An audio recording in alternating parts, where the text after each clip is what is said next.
A teacher? You just babysit kids for pennies.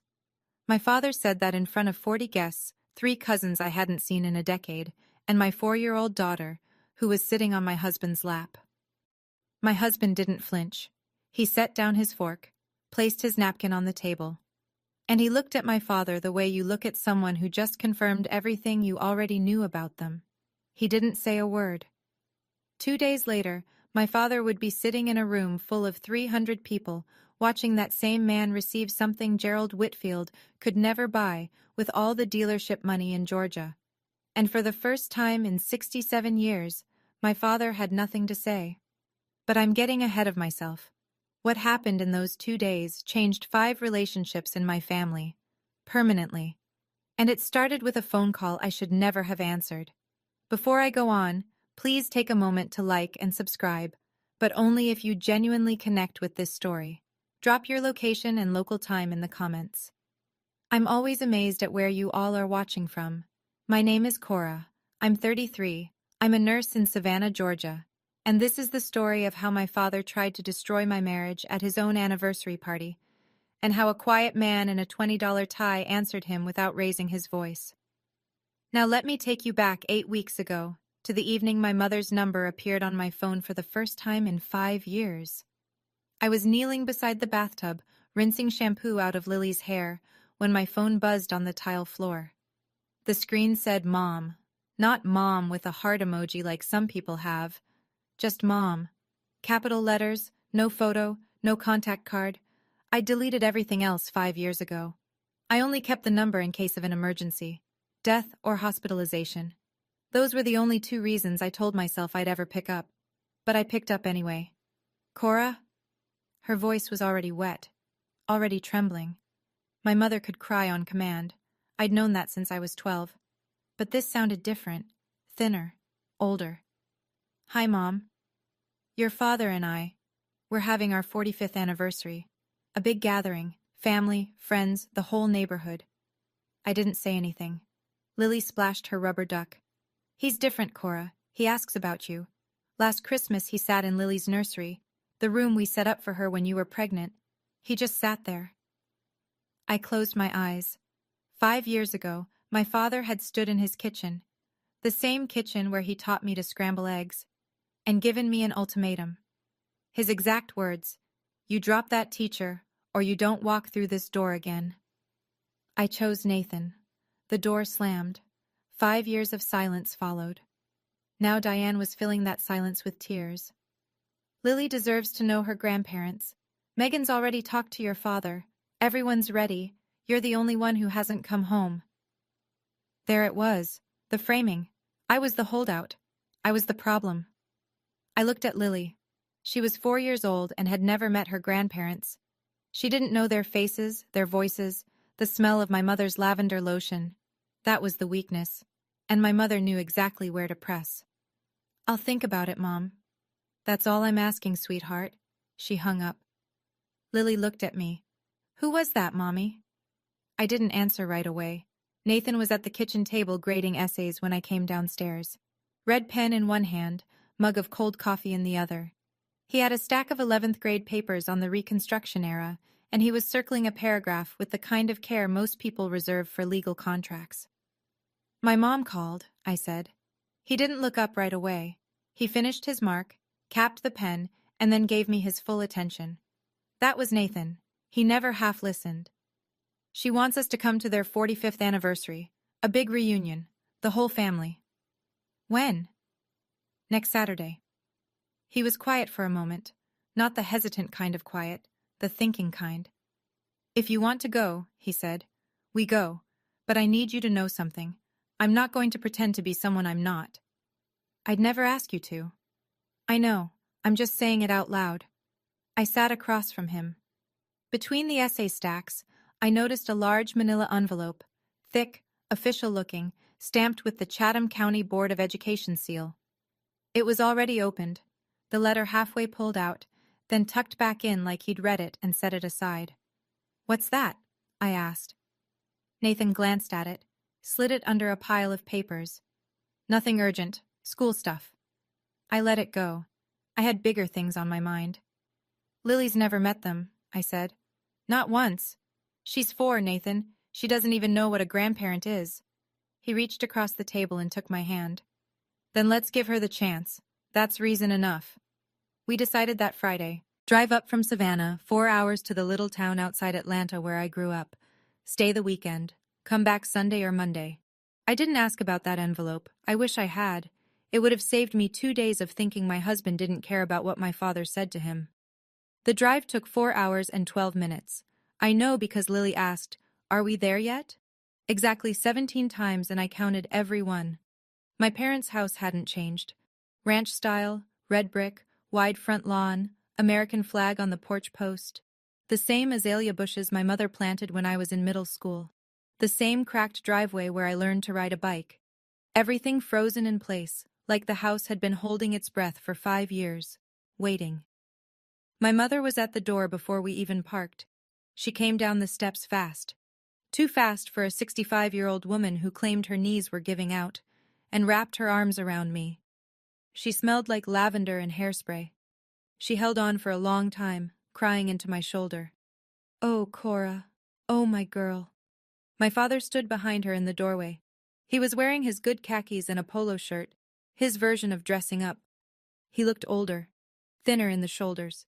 He nodded at Nathan, then extended his hand. Nathan shook it. The handshake lasted maybe 2 seconds. Then Gerald saw Lily. He crouched down, slowly, knees cracking, and opened his arms. "Well, who is this pretty little lady?" Lily looked up at me. I nodded. She walked to him. He picked her up and she giggled, and something inside me softened against my will. Inside, Diane had set out sweet tea and pound cake. The house smelled like lemon cleaner and pot roast. Normal. Safe. Almost. But in the living room, I noticed something. An extra place setting. A chair with a new cushion, a glass of water already poured, positioned right next to where I'd be sitting. "Who's that for?" I asked. Diane's eyes flickered. "Oh, a family friend is stopping by tomorrow." She changed the subject fast. Too fast. That empty chair. I should have paid more attention to it. Friday night. Just the 6 of us. Gerald, Diane, Megan, Nathan, Lily, and me. A small dinner before the big event. Pot roast, mashed potatoes, green beans from a can. The meal my mother had made every Friday since 1985. For the first 20 minutes it almost felt normal. Megan asked about Lily's preschool. Diane fussed over everyone's plates. Gerald carved the roast with the same serrated knife he'd had since I was born. Then he started. "So, Nathan." He didn't look up from his plate. "Still teaching?" The way he said still, like it was a chronic condition. Like Nathan had been diagnosed with something, and everyone was just waiting for the remission.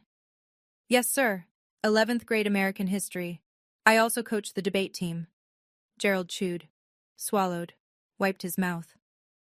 "You know who I ran into last month? Travis Keller? You remember Travis, Cora?" I felt my spine stiffen. Vaguely. "Good kid. Just opened his 3rd dealership, BMW. He's not even 40 yet." Gerald was looking at Nathan when he said it, not at me, at Nathan. That's ambition. The table went quiet for a half-beat. Megan reached for the bread basket and said, "This pot roast is amazing, Mom." God bless her for trying.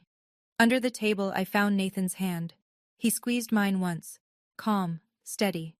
Gerald wasn't done. "No offense, son. I just worry about my daughter's future. Teachers don't exactly retire rich." Nathan's jaw tightened. Barely, just a flicker. Then it was gone. "We're doing fine, Gerald. Thank you." "Fine," Gerald repeated, like the word tasted sour. "Fine is a low bar." Diane clinked her fork against her glass. "Who wants dessert? I made pecan pie." Gerald mentioned Travis twice more before the pie was gone, once about his trip to Italy, once about his lake house. Each time his eyes drifted to Nathan. This wasn't small talk. This was target practice. That night, I lay in my old bedroom staring at the ceiling. The glow-in-the-dark stars I'd stuck up there in 7th grade were still faintly visible. Little green ghosts of a girl who once thought this house was the safest place in the world. Nathan was on the air mattress beside the bed, reading to Lily. "Good night, Moon." She was almost asleep, her small fingers wrapped around his index finger. He did the voices, the quiet old lady whispering, "Hush," and Lily's eyes fluttered shut. He set the book down and looked at me. Neither of us spoke. We didn't need to. I stared at those ceiling stars and thought about what silence would cost. If I said nothing, if I smiled through the weekend and drove home and called it peace, what would Lily learn? That a man can be belittled at a dinner table and the people who love him just pass the bread? That being a good person means being a quiet target? 5 years ago, Gerald had told his golf buddies that Nathan would never buy Cora a real house. He said it at a 4th of July barbecue, loud enough for 3 tables to hear. Nathan had been standing 6 feet away, holding a plate of corn on the cob. He didn't say anything then either. Not because he was weak. Because he didn't think a man who measured everything in square footage was worth the argument. I left that night, packed my bag, drove to Savannah, and didn't come back. Until now. The stakes were simple and impossible. If I stayed silent, I lost my self-respect. If I spoke up too early, I lost Lily's chance at having grandparents. Both options hurt, and Gerald was counting on that. I didn't come back to fight. I came back because Lily deserves a family. But lying in that dark room, listening to my daughter breathe, I was starting to realize something. Not every family deserves Lily. Saturday morning. The house was chaos before 8. Diane had hired a catering company, 2 women in black aprons setting up chafing dishes on the back porch. A long, folding table stretched across the yard, draped in white cloth.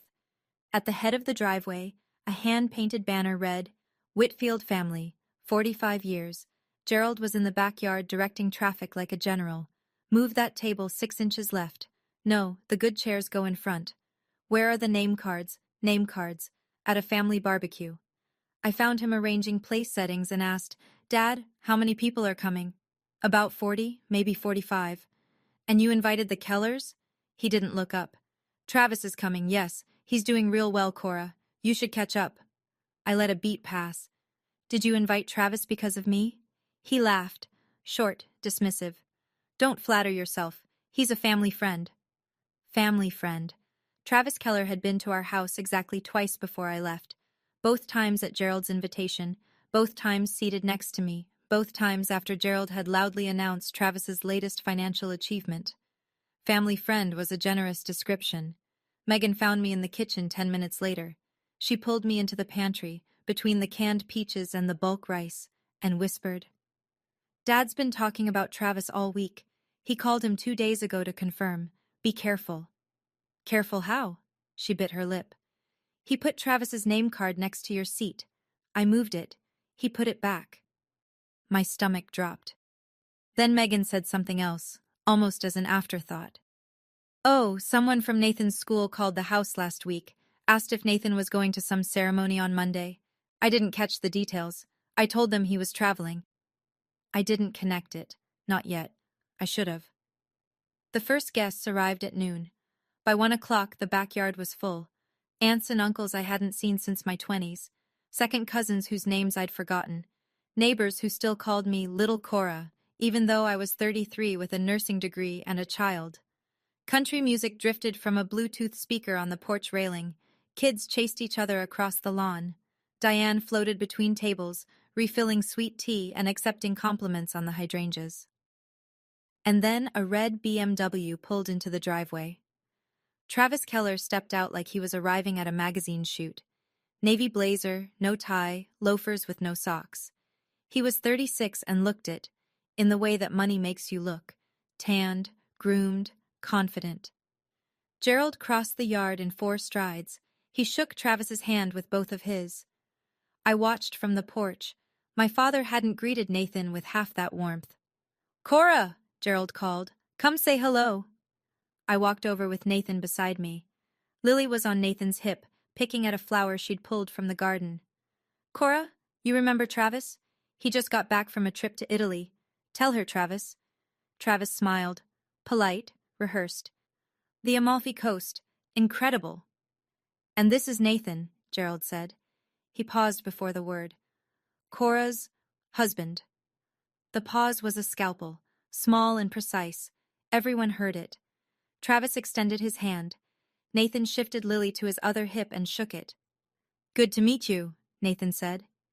Likewise, Gerald clapped Travis on the shoulder. Travis, tell them about the new showroom. Just opened in Buckhead, 12,000 square feet. See? Gerald beamed at the table. That's ambition. Nathan said nothing. He adjusted Lily's sandal strap and kissed the top of her head. My father was performing, and we were all supposed to be his audience. The insult came during the main course. Gerald stood at the head of the table, tapping his glass with a butter knife. 40-something people turned to look. He thanked everyone for coming. He thanked Diane for 45 years. He thanked God, the caterer, the weather. He was good at this, the public performance of a family man. Then he turned to our end of the table. His eyes landed on Nathan like a searchlight. Nathan, why don't you tell everyone what you do? It wasn't a question. It was a setup. I could feel it the way you feel thunder before you hear it. Nathan set his fork down gently. I'm a high school history teacher, in Savannah. Gerald tilted his head. Let the silence cook for a beat. A teacher? He let out a half laugh. Not quite a sneer, not quite a joke. Worse, something in between. You just babysit kids for pennies. The yard went silent. 40 people. The clink of ice in someone's glass. A mockingbird in the oak tree. The Bluetooth speaker between songs. Nathan placed his napkin beside his plate. He looked at my father. Not with anger, not with hurt, with recognition. The look of a man who just had a suspicion confirmed. He said nothing. Lily was on his lap. She looked up at him with her big brown eyes. Daddy, why is Grandpa laughing? My chest cracked open. Right there at the table, something broke that I didn't know could still break. Not because of what Gerald said to Nathan. Nathan could handle Gerald. But Lily heard it. My 4-year-old heard her grandfather call her father worthless, and she didn't understand why the adults were frozen, and she didn't understand the silence, and she asked the only honest question anyone at that table had the courage to ask. That was my limit. 3 seconds of silence, maybe 4. It felt like 30. Aunt Ruth looked down at her potato salad like it held the secret to time travel. Uncle Jim cleared his throat. Diane reached for her glass and missed it by an inch. I opened my mouth. My voice came out steadier than I expected. Dad, Nathan is the hardest working person I know. You owe him an apology. Gerald didn't blink. I'm just stating facts, Cora. I didn't get where I am by being sensitive. This isn't about being sensitive. This is about basic decency. He waved his hand. The same hand gesture he used to dismiss salespeople at his dealership. Lighten up. It was a joke. Diane stood. Let's not ruin the party. Gerald, come help me with dessert. She was already walking toward the kitchen, her heels clicking on the patio stones, pulling the disaster behind her like a curtain. No one moved. Travis sat 2 chairs away, swirling his wine, studying the label like it was the most fascinating thing he'd ever read. Not one person at that table said a word in Nathan's defense. Not one. Gerald straightened his collar. No offense, Nathan, but in this family, we build things. We don't babysit. Nathan looked at him for one more second. Then he turned to Lily. Hey, sweetheart. His voice was soft, warm, completely unchanged. You want to go see the fireflies in the yard? Lily's face lit up. Yes!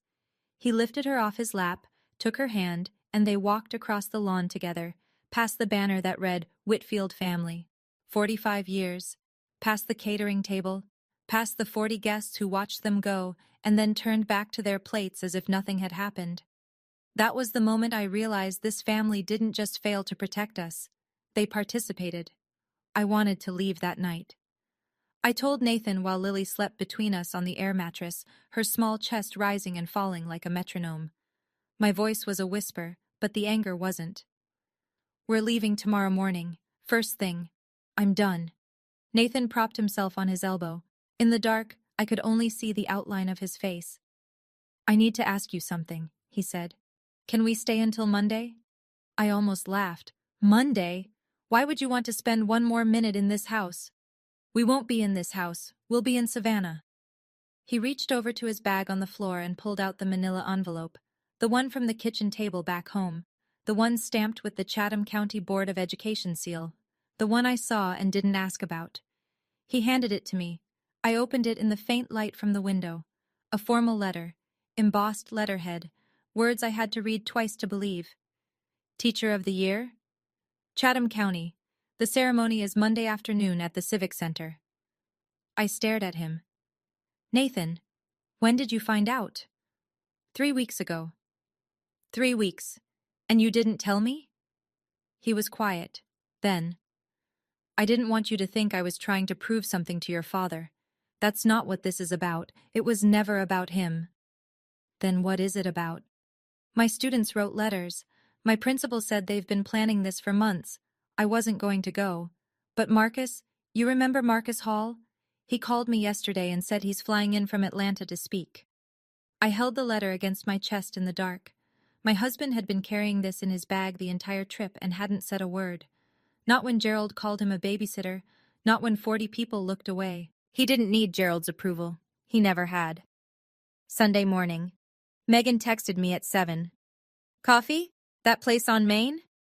I left Nathan and Lily asleep and drove to a small diner 2 blocks from the house. Megan was already in a corner booth, hands wrapped around a mug, looking like she hadn't slept. I need to tell you something, she said before I sat down. Okay. Dad planned this, all of it. I slid into the booth. Planned what exactly? Travis, the seating, the question about Nathan's job. She lowered her voice. 2 weeks before the reunion, Dad called Travis directly. I was in the hallway. He said, and I'm quoting, I want you there, sitting next to Cora, so she can see what she could have had. I let that land. There's more, Megan said. He told people, Mrs. Patterson, the Hendersons, the Lyles, that you and Nathan were having problems, that you were probably getting a divorce soon. He said it like it was fact. That's a lie. We're not having any problems. I know, but he said it 3 weeks ago, before you even agreed to come. She looked at me. Don't you see? He set the stage. If you showed up without Nathan, it confirmed his story. If you showed up with Nathan, he'd embarrass him until you wished you hadn't. The coffee was bitter, and my hands were shaking. Why didn't you tell me sooner? Megan's eyes went glassy. I've been living under his roof my whole life, Cora. I didn't know how to say no to him. I still sleep in my childhood bedroom. I'm 37. She wiped her eyes with her napkin. I should have called you. I'm sorry. I reached across the table and held her hand. My sister. My complicated, complicit, frightened sister. For the first time, I saw her not as Gerald's ally, but as his other prisoner. This wasn't a reunion. It was a courtroom, and Nathan had been the defendant before he ever walked through the door. Okay, I need to pause the story for a second. Looking back on that Sunday morning at the coffee shop with Megan, that was the moment I realized this was never about Nathan's salary. It was never about money. It was about control. My father couldn't stand that I chose someone he didn't pick for me. He built an entire evening around punishing me for it. So let me ask you, why do you think Gerald went to all that trouble? The seating chart, Travis? The lie about my marriage? Drop your answer in the comments. I genuinely want to know what you think his real motivation was. All right, let me get back to what happened next. I went back to the house after coffee with Megan. I thought about packing the car. I thought about it hard. But Sunday brunch was already underway. About 15 people, the overnight relatives, a few neighbors who wandered back, gathered around the dining room table. Scrambled eggs, biscuits, grits, and Gerald at the head, holding court. Nathan was helping Lily cut her pancake into triangles. He was wearing the same calm expression he wore in his classroom. Steady, present, unreachable. Gerald was talking to Uncle Jim, but his voice carried. It was meant to. You know what teachers make in Georgia? 45, 50 grand if they're lucky. My receptionist made more than that, and she only worked 4 days a week. A few people chuckled. The polite kind. The kind that said, I don't want to be involved, but I also don't want to be rude. Gerald turned to Nathan, smiled. The smile of a man twisting a knife and calling it a handshake. No hard feelings, right, Nathan? I just worry about my little girl. Nathan looked up from Lily's pancake. I appreciate your concern, Gerald. 4 words. Gerald's smile faltered. Just a crack. He wanted a fight. Nathan gave him nothing. So Gerald changed targets. He leaned toward Lily. My daughter, 4 years old, syrup on her chin. You know, sweetheart, if your daddy had a better job, you could have a bigger room. Grandpa could buy you the prettiest dollhouse in the whole world. Your daddy's boss doesn't pay him enough for one, does he? I heard the words hit the air like stones dropping into still water. Every ripple moved outward across the table. Megan froze with her fork halfway to her mouth. Diane reached for the jam. Uncle Jim studied his biscuit. And something inside me went very, very quiet. The kind of quiet that comes right before a decision you can't take back. I stood up. Not fast, not dramatic. I set my napkin beside my plate, pushed my chair back, and stood the way you stand when you've made a decision that's been building for 5 years and 3 seconds. Dad. He looked at me, still smiling, still performing. You will not talk to my daughter about her father that way. Not today. Not ever. The smile dimmed. I'm just being honest, Cora. No, you're being cruel, and you're doing it in front of a 4-year-old.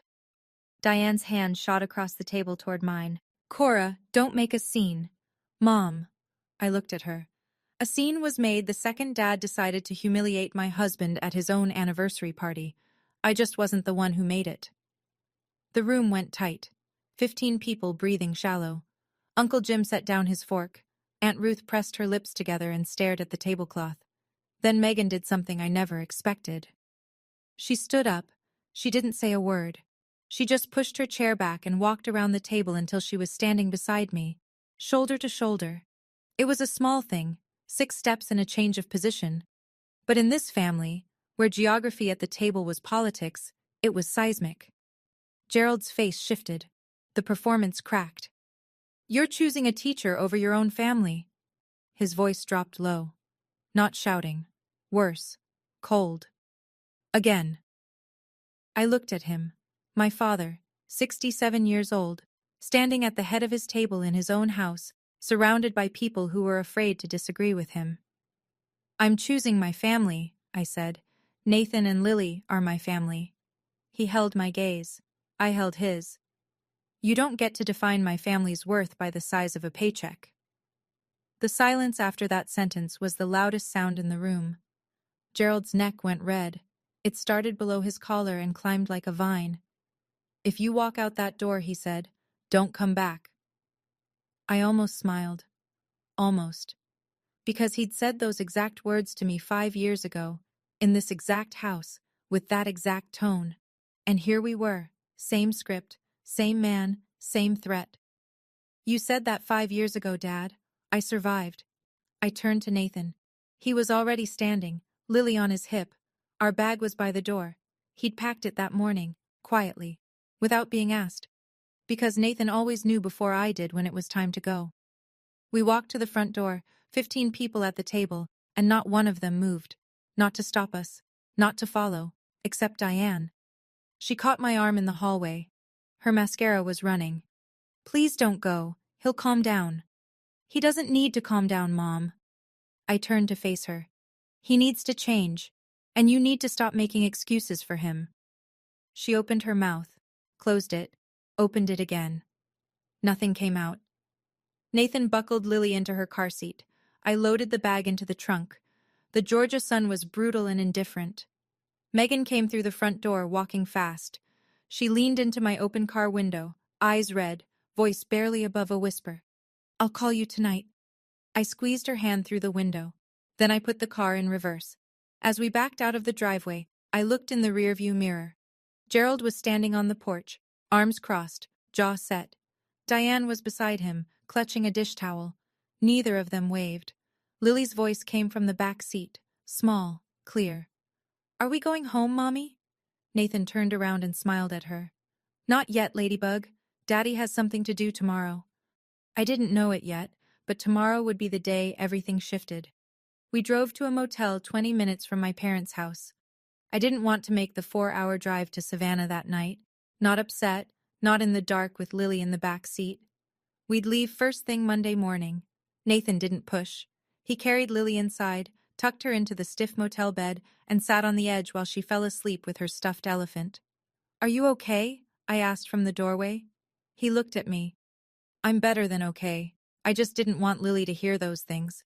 She's 4, she won't remember. She might. We didn't sleep much. We lay in the dark and listened to the ice machine hum outside the door. At some point, I rolled over and said, "I'm proud of you." And Nathan said, "I didn't do anything." And I said, "I know. That's why." Monday morning. We were on the road by 7, 4 hours to Savannah. Lily fell asleep before we hit the interstate. At 11, we pulled into our driveway. Nathan showered, put on his good shirt, the white Oxford he wore to parent-teacher conferences, a navy tie, the $20 tie I bought him at Marshall's 3 Christmases ago. I put on a sundress. Lily wore her yellow flower dress. Nathan called Principal Dawson to confirm. "Nathan, the auditorium is packed," Dawson said through the speakerphone. "Your students have been rehearsing their letters all weekend. Half the county is here." Nathan straightened his tie in the hallway mirror. His hands were steady. My phone buzzed, a text from Megan. "I told Dad there's an event in Savannah this afternoon, related to Nathan. I told him he should come.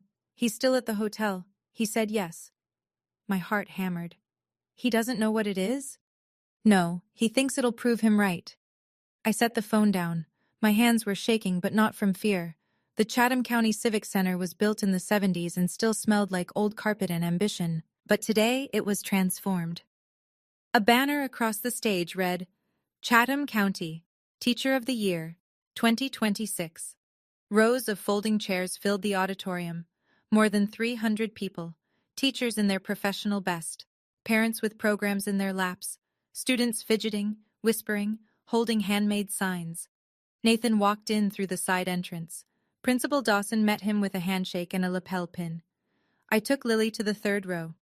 Good seats, close enough to see his face. The ceremony opened with the Pledge of Allegiance. Then Superintendent Martha Collins stepped to the podium. She was a tall woman with reading glasses on a chain and the kind of voice that made you sit up straighter. "Every year," she began, "we recognize one educator who represents the best of what this profession can be. Not the flashiest, not the loudest, but the one whose impact is measured in lives changed." I scanned the auditorium. 3 rows behind me, on the left side, I saw them. Gerald, Diane, sitting in folding chairs like everyone else. Gerald was wearing his polo shirt from the reunion. He hadn't brought other clothes. Diane had her purse on her lap, clutched tight. They looked out of place, uncomfortable, like people who had walked into a room expecting one thing and sensing something else entirely. "This year's recipient," Superintendent Collins continued, "has given 12 years to public education. He has coached debate teams to state championships. He has volunteered hundreds of hours mentoring at-risk youth in our community. And in the words of one former student," she paused, adjusted her glasses, "he is the only reason I'm alive today." She turned toward the wings of the stage. "Please welcome Mr. Nathan Brennan." The auditorium erupted. 300 people stood. Lily bounced on my lap and yelled, "That's my daddy!" And 3 rows back, Gerald Whitfield did not move. Nathan took the stage the way he entered every classroom, without fanfare. He adjusted the microphone. He looked out at the crowd. He found me in the 3rd row and gave me the smallest nod. But before he could speak, Superintendent Collins announced the student tributes. The first voice belonged to Dr. Marcus Hall, 28 years old, white coat ceremony behind him, residency ahead of him. He walked to the podium with a folded piece of paper and hands that shook. "When I was 16, Marcus said, "I was sleeping in my car." The auditorium went still. "My mom was gone. No family, no address. I showed up to school every day because it was warm and because Mr. Brennan never asked me why my clothes smelled like motor oil." He unfolded the paper. His voice cracked. "He found out I was homeless. He didn't report me to some office. He drove me to school every morning for a year. He paid for my AP exam fees out of his own pocket. He co-signed my college application fee waiver, and when I got into Emory, when I stood there in my white coat last year, he was the only adult in the front row." Marcus stopped, wiped his eyes. 300 people were silent. "I'm a doctor today because a teacher believed in me when nobody else did." The applause came in waves. People were crying. The woman next to me handed me a tissue and I realized I needed one. Then Jamie Ostrowski, 24, first-generation college graduate, now a young attorney in Macon, stepped up. Mr. Brennan taught me that history isn't about memorizing dates, it's about understanding why people make the choices they do. He changed how I see the world. I turned around. I had to see. Gerald sat rigid. His hands were clenched on his thighs. Diane was pressing a handkerchief to her face. Not performing this time. Just crying. Gerald's mouth was a thin line. His eyes were locked on the man standing on that stage, the man he'd called a babysitter 2 days ago. And for the first time, he was seeing Nathan through 300 pairs of eyes that weren't his own. Nathan stepped to the microphone. He didn't have a prepared speech, no cards, no notes, just his hands resting lightly on the podium like he was about to start a Monday morning lesson. "I'm not good at speeches," he said. A few people laughed softly. "But I want to say something." He paused. "Someone told me recently that what I do is babysitting for pennies." A ripple of quiet laughter. They thought it was a joke, a self-deprecating opener. Nathan let it settle. "And I thought about that. I thought about it all weekend." The laughter faded. Something in his voice told them this wasn't a punchline. "Here's what I realized. They were right about one thing. I don't do this for the money. I never did." He looked at Marcus in the front row, at Jamie, at the 17-year-old kid with the homemade poster that said Mr. B changed my life. "I do this because a 16-year-old kid sleeping in his car deserves someone who showed up. I do this because every child in my classroom deserves to know that their potential isn't measured by their parents' bank account." He paused. The auditorium was so quiet I could hear the air conditioning hum. A teacher's pay doesn't define a teacher's worth, and neither does anyone's opinion. 300 people stood. The ovation rolled through the room like weather, starting in the back and sweeping forward until everyone was on their feet. Students, parents, teachers who knew exactly what Nathan meant because they lived it every day. Nathan looked down at us, at me, at Lily, who was clapping with her whole body, bouncing on my lap, yelling, "Yay, Daddy!" He smiled. Just for us. He didn't look at Gerald. He didn't need to. The message had already landed. The lobby afterward was a slow-moving river of handshakes and camera flashes. Nathan stood near the exit, surrounded by parents and students who wanted photos, signatures on programs, a chance to say thank you. He shook every hand. He remembered every name. I was holding Lily when I saw Gerald approach. He walked through the crowd like a man who'd forgotten how to use his legs. Diane was behind him, one hand on his elbow, guiding him. They stopped a few feet from Nathan, and Gerald waited, for the circle of well-wishers to thin. When it did, Gerald stepped forward. "Nathan." Nathan turned. His face was neutral. Not cold, not warm, patient, the way he looked at a student who'd finally raised a hand. "I didn't know about all this," Gerald said. "You didn't ask." The words were simple. They carried no venom, but they landed like a closing argument. Gerald's jaw worked. He looked at the banner on the wall, at the programs littering the chairs, at the reporter from the Savannah Morning News who was interviewing Marcus Hall 3 feet away. He started and stopped. "Maybe I was out of line yesterday." Nathan looked at him. 12 years of teaching had given him the kind of patience that made other people uncomfortable because they couldn't tell if it was forgiveness or a verdict. "You were out of line 5 years ago, Gerald. Yesterday was just a reminder." Gerald flinched. A small one. A twitch near his left eye that I'd only seen once before, the day he lost a dealership contract he thought was guaranteed. Nathan didn't wait for a response. He turned back to a student who was tugging his sleeve. Gerald stood in the middle of that lobby, 300 people flowing around him, and for the first time in his 67 years, he had absolutely nothing to say. I didn't feel triumph. I felt something quieter, something closer to grief. "I don't need you to be impressed," I thought. "I need you to be decent." Megan called me that night. It was after 9. Lily was asleep in her own bed for the first time in 4 days. Nathan was in the kitchen, washing dishes, humming something low. "He hasn't said a word," Megan said. "Not since we left the auditorium." "Nothing?" "Nothing. He sat in the hotel parking lot for 20 minutes before starting the engine. Just sat there, staring at the steering wheel. I've never seen him do that. Dad always has something to say. Always." I leaned against the kitchen doorframe and watched Nathan scrub a pot. On the drive back, Megan continued, he pulled into a gas station, got out, stood by the pump, and didn't pump gas. He just stood there, then he got back in. What about Mom? She's been crying. The real kind this time. She called your name twice in the car when she thought I wasn't listening. I closed my eyes. And then, Megan said, about an hour from home, Dad finally spoke. He said one thing. What? He said, that kid, the doctor. He called Nathan the only adult who showed up. I waited. That's it, Megan said. Then he went quiet again. I pressed my palm to my forehead. This was not the Gerald I knew. The Gerald I knew would have driven home, poured a bourbon, and crafted an argument for why the ceremony meant nothing. The Gerald I knew didn't go silent. It's not an apology, I said. No, it's not. But it's something. It's the most I've ever seen from him. We sat in the quiet for a moment. Two sisters on opposite ends of a phone line, trying to figure out if a 67-year-old man could bend without breaking. I've never seen Dad look small before, Megan said. He looked small tonight. I didn't know if that made me feel better or worse. The article ran Wednesday. Savannah Morning News. Local teacher named Chatham County Teacher of the Year. A full half-page in the community section. Nathan's photo, the one they took on stage with the plaque. Marcus beside him, beaming. A pull quote in bold. I'm a doctor today because a teacher believed in me when nobody else did.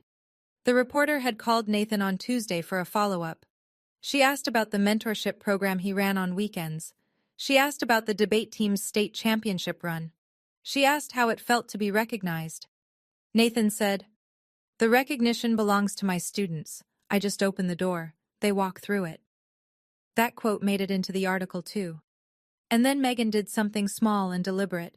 She shared the article on Facebook, tagged nothing, wrote nothing, just the link, posted it, and walked away. Within 2 days, every person in my parents' social circle had seen it. The Hendersons, the Lyles, the women from Diane's garden club, the men Gerald played cards with at the VFW, and Mrs. Patterson. She called Diane on Thursday morning. Megan told me about it later. I saw the article, Mrs. Patterson said. Nathan seems like a wonderful man. I have to say, Diane, Gerald told me they were having problems, told me Cora was getting a divorce. Dead silence on the line. That doesn't look like a woman getting a divorce. That looks like a woman standing behind her husband at a ceremony in front of 300 people. Diane didn't know what to say. She stammered something about miscommunication. Mrs. Patterson wasn't buying it. Gerald's careful story, the one he'd been whispering for weeks, collapsed overnight. He didn't need anyone to expose him. The truth did it on its own, printed in black and white on page B4 of the local paper. The babysitter made the front page. The car dealer made excuses. He called on a Saturday. 1 week after the reunion. 7 days of silence, which for Gerald Whitfield was a geological event. Cora. His voice was different. Not smaller, not apologetic, just uncertain. I'd never heard my father uncertain. It sounded like a language he'd just started learning. Hi, Dad. A pause. I could hear the clock in his study. The grandfather clock my mother had inherited from her aunt. It ticked loud enough to fill the gaps in any conversation, which was probably why Gerald liked making calls from that room. I'm not going to say I was wrong about everything. He cleared his throat. But I was wrong about that, about what I said at dinner. Which time, Dad? Saturday or Sunday? Or 5 years ago? He was quiet long enough for the clock to tick 9 times. I counted. All of them. I leaned against the kitchen counter. Nathan was in the living room reading to Lily. I could hear him doing the voice of the Gruffalo. I appreciate you saying that, I said. But words don't fix this. You talked about my husband like he was nothing, in front of your granddaughter. I know. You told your friends I was getting a divorce. I know. You invited Travis to sit next to me like you were casting a role. He didn't deny it. If you want a relationship with Lily, I said, it starts with respecting her father, not tolerating him, respecting him. I'll try. Trying isn't enough. I need you to actually do it. And if you can't, then we'll keep our distance. Lily won't grow up thinking it's okay to be treated the way you treated Nathan. The clock ticked. Gerald exhaled. Okay, Cora. Okay. I hung up. No tears, no hugging, no dramatic music. Just a line drawn in clear, calm language. A boundary that should have existed 5 years ago. Love without respect is just control with a nicer name. I want to step outside the story for a moment. When my father said, "I'll try," part of me wanted to believe him. But I've been here before. 5 years ago, my mother said things will be different, and nothing changed. The same patterns, the same control. So here's what I want to ask you. If you were in my position, what would you need Gerald to actually do? Not just say, to earn back your trust. I'm still figuring that out. Tell me in the comments. I read everyone. Okay, let me tell you what happened in the weeks that followed. 2 weeks later, Megan called me with news. I signed a lease. A lease? An apartment, in Savannah. A 1-bedroom near Forsyth Park. I move in Saturday. I sat down on the porch steps. My sister, who had lived under Gerald Whitfield's roof for 37 years, who had slept in her childhood bedroom through college and graduate school and 2 failed relationships, who had asked our father's permission to buy a car at age 34, had signed a lease on her own apartment. Meg. Watching you stand up to Dad. She paused. It made me realize I've been waiting for permission my whole life. From him, from Mom, from everyone, and nobody was ever going to give it to me. She moved that Saturday. Nathan and I helped carry boxes. Lily helped by sitting in an empty moving box and pretending it was a spaceship. Megan hung a print on her living room wall that night. It said, "Not my circus, not my monkeys." I laughed until I cried. As for Gerald and Diane, we set rules. Simple, non-negotiable. Every visit required both Nathan and me to agree. No surprises. Nathan's name would be spoken with respect. At the table, on the phone, in conversations with friends. If we heard otherwise, we'd hear about it and the visits would stop. Travis Keller would not be mentioned, invited, or referenced. Ever. Any violation meant no contact, no negotiation, no second chances. Gerald accepted the terms. I could hear it cost him. The way his breathing changed, the way he said fine like the word had thorns. But he accepted.